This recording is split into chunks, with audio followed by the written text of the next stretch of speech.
दोस्तों नमस्कार, आप सभी का स्वागत है मेंस एजुकेशन के इस यूट्यूब चैनल पर। आज हम प्री बोर्ड परीक्षा का आपको पेपर बताने वाले हैं और ये पेपर है आदर्श प्रश्न पत्र। ठीक है, कक्षा 12वीं मध्य प्रदेश। प्री बोर्ड परीक्षा की डेट आ चुकी है और टाइम टेबल भी पूरा का पूरा आपको मालूम ही है। तो चलिए आज देखते हैं हम आदर्श प्रश्न पत्र।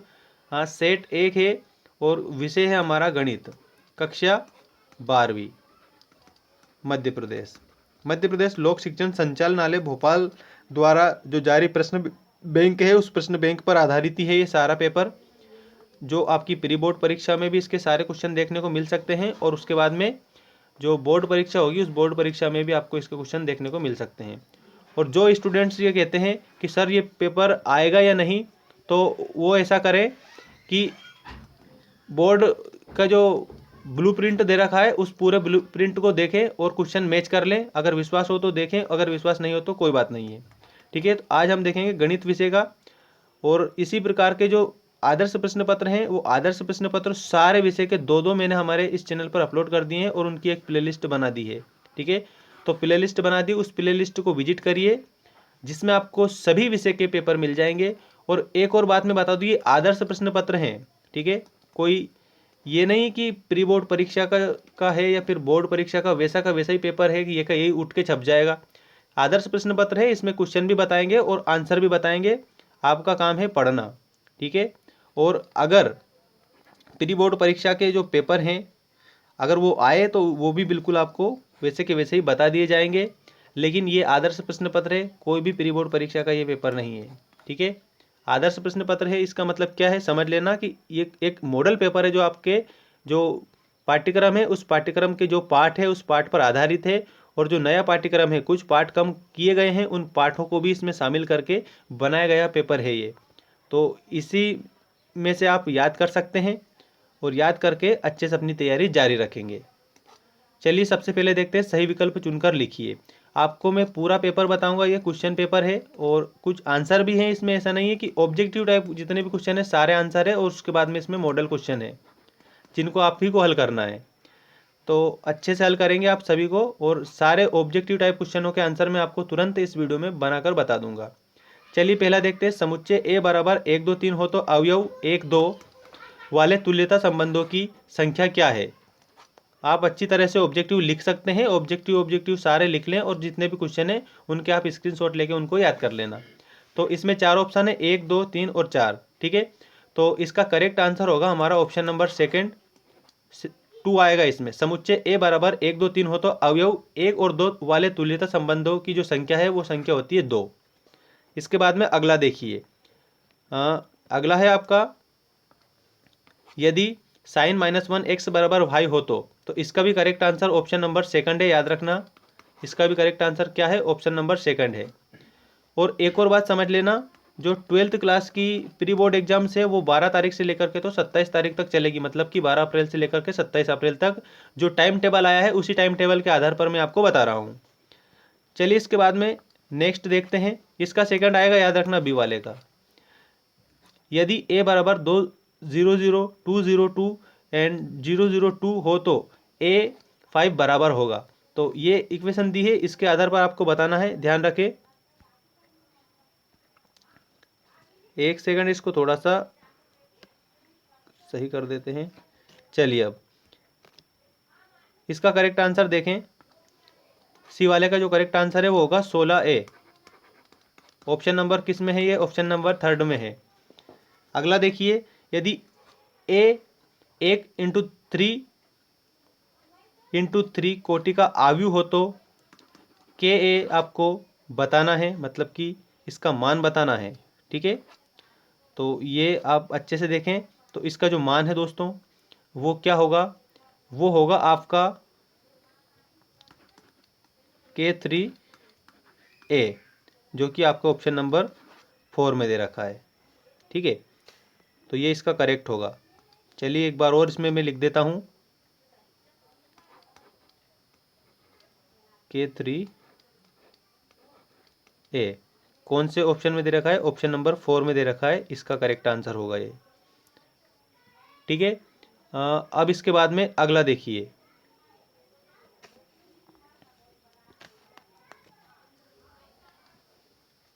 अवकलन समीकरण x dy बटा dx प्लस वाई बराबर 2x की कोटि का घात है। अब इसमें आपको इस कोटि का घात बताना है।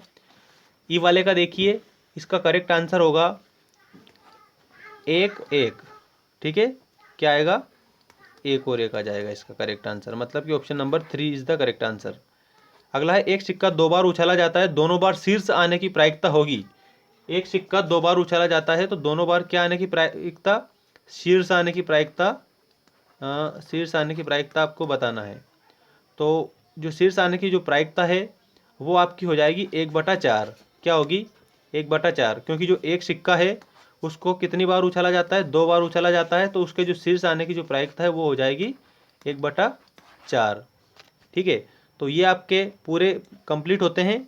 और एक और बात समझ लें, इसमें ये आंसर भी दे रखे हैं यहाँ पे, तो आप सारे आंसर मैच कर लेना एक एक करके। जैसे पहले का सेकंड आएगा, बी वाला जो दे रखा है दूसरा है उसका सेकंड आएगा, तीसरे का 3 आएगा मतलब थर्ड वाला ऑप्शन, और नंबर 4 वाले का 4 आएगा, और नंबर 5 वाले का, हाँ नंबर 5 वाले का 3 आएगा, और उसके बाद में जो नंबर 6 वाला दे रखा है उसका फर्स्ट आएगा। ये आपके पूरे के पूरे ये ऑब्जेक्टिव थे, इन सभी ऑब्जेक्टिव के आंसर हैं। ठीक है ना। अब इनके बाद में मैं आपको बता रहा हूँ, रिक्त स्थानों की पूर्ति कीजिए। रिक्त स्थानों की पूर्ति कीजिए, इनको आप अच्छी तरह से हल करेंगे। और चलिए देखते हैं रिक्त स्थान, सारे रिक्त स्थान का आंसर आपको तुरंत बता दिए जाएंगे। ये है, माना कि f बराबर 1 2 3 5 4 1 तथा g बराबर 2 3 5 1 और 1 3, तब GOF और FOG आपको बताना है, गो फॉर फॉग आपको बताना है। तो इसका करेक्ट आंसर देखें क्या होगा। इसमें आपको खालिस्तान में क्या लिखना है समझ लें, इसमें अच्छी तरह से समझ लेना आप सभी। हाँ, GOF बराबर आपको लिखना है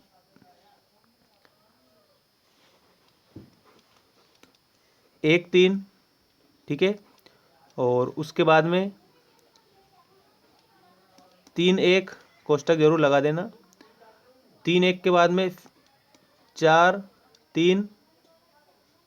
ठीक है, फिर ये कोष्टक लगा देना और ये कंप्लीट हो जाएगा। ये तो पहले खालिस्तान में आ जाएगा। ठीक है, ये इतना सारा इसमें आ जाएगा, इस खालिस्तान में, यहाँ से लेकर यहाँ तक। अब ये और दे रखा है, इस और के आगे क्या आएगा वो मैं यहाँ पर लिख कर बता रहा हूँ। इसमें आएगा, देखिए जो फॉग दे रखा है ना, इसमें भी आपको इस प्रकार से लिखना है 1 5। ठीक है, उसके बाद में 2 5, 2 5 के बाद में 5 2, ये आपका इस प्रकार से रहेगा। ठीक है, तो ये आपको यहाँ पर लिखना रहेगा।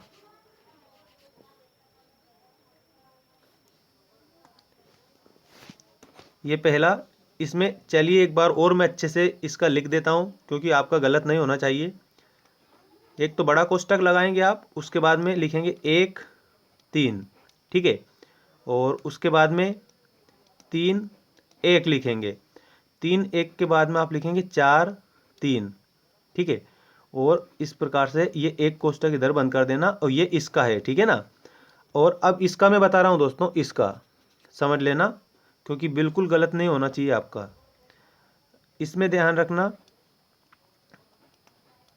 1 5 और 2 5 और उसके बाद में 5 2, ये इसका आएगा। और इसके बाद में आप इस प्रकार से बड़ा कोष्टक लगा देना। तो ये आपका जो पहला रिक्त स्थान है, पहले रिक्त स्थान का उत्तर है। ये 2 बार इसलिए बताया क्योंकि आपकी गलती नहीं होना चाहिए। ठीक है, अच्छे से लिख लेना इसको। तो ये इसका आंसर है। इसके बाद में सेकंड देखिए, साइन -1 -1/2 का मान, मुख्य मान आपको बताना है।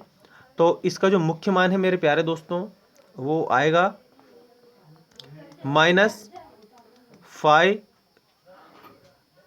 अच्छा, इसमें देखना ये 6, ये आपका आंसर आएगा इस बी वाले में।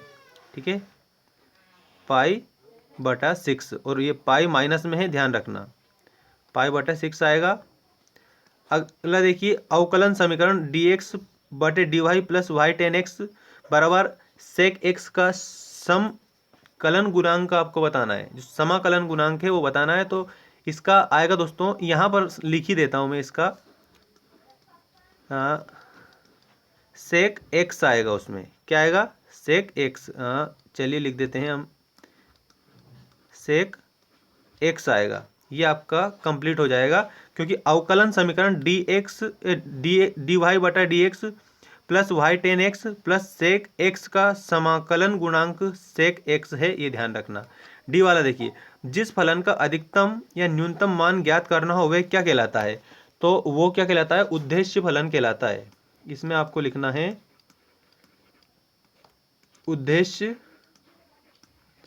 फलन। जिस फलन का अधिकतम या न्यूनतम मान ज्ञात करना हो वह उद्देश्य फलन कहलाता है।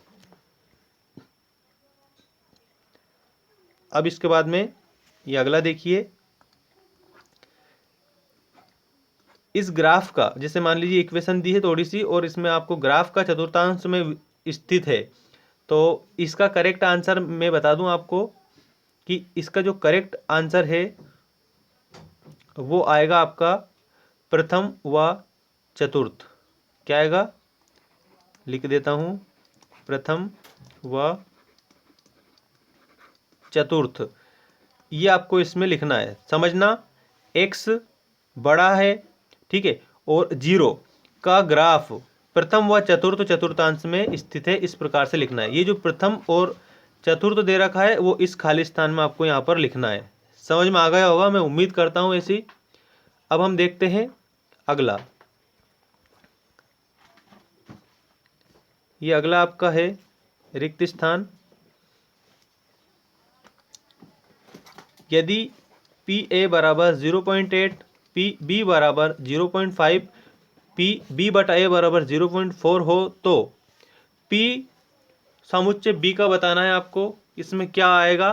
तो इसका करेक्ट आंसर समझ लें, इसका करेक्ट आंसर ये है 0.32। ये करेक्ट आंसर आपका हो जाएगा, ठीक है, 0.32। और ये सारे जितने भी रिक्त स्थान मैंने बताए उसके आंसर ये हैं। एक बार और आप इसका स्क्रीनशॉट लेके और सारे जो रिक्त स्थान है उनको कंप्लीट कर सकते हैं। देखिए पहले मैं ये बताया था लिख कर 2 बार, और उसके बाद ये बी वाला है और ये सी वाला है, डी वाला है, ई वाला है और उसके बाद में एफ। तो इसको कंप्लीट कर लेना अच्छे से। अब हम सत्य असत्य देखेंगे। सत्य असत्य समझे आप?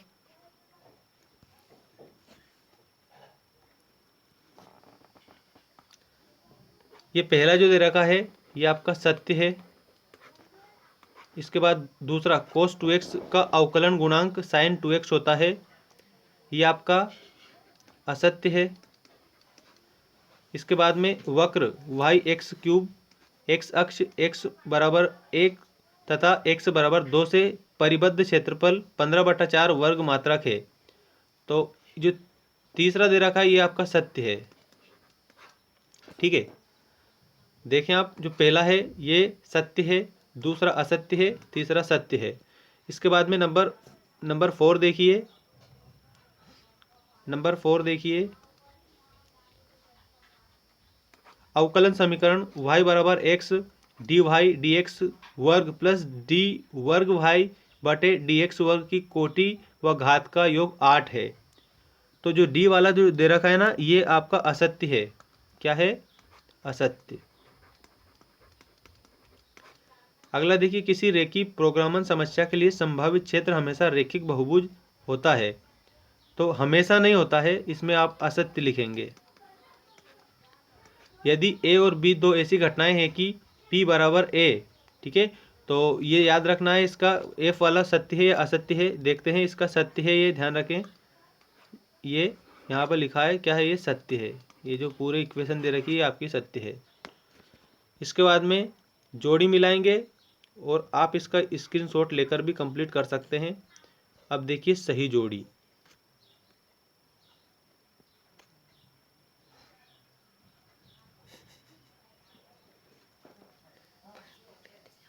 ये आपकी सही जोड़ी है। देखिए पहला जो रखा है ना सेक एक्स डी एक्स, तो इसके आगे आएगा थर्ड वाला। सेकंड देखिए बी, इसमें आएगा इसके जस्ट आगे फर्स्ट वाला आएगा। और नेक्स्ट देखिए सी वाला, सी का आएगा 1/a 10-1 x/a+c, ठीक है। 10x dx, इसका आएगा सेकेंड ये वाला log sec x plus C या minus log cos x plus C. Next है 1+10 वर्ग x dx, तो इसका आएगा, याद रखना इसी के जस्ट जो सामने दे रखा है यही आएगा इसका 10x प्लस सी, 10x प्लस सी। और लास्ट वाला dx a वर्ग माइनस x वर्ग, तो इसका क्या आएगा याद रखना, इसका आपके सामने दे रखा है यहाँ पर, ये आएगा 1/2a log a plus x बटे माइनस a माइनस एक्स, ठीक है। ये आपकी जोड़ी कंप्लीट होती है। और ये थोड़ा सा इसको जूम आउट कर देता हूँ।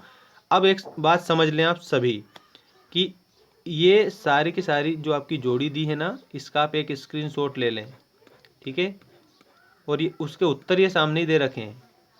क्या करेंगे आप, इसका एक स्क्रीनशॉट ले लेंगे अच्छे से, उत्तर आपको इसी में जस्ट सामने दे ही रखे हैं। तो ये आपकी जोड़ी हो जाएगी, ठीक है।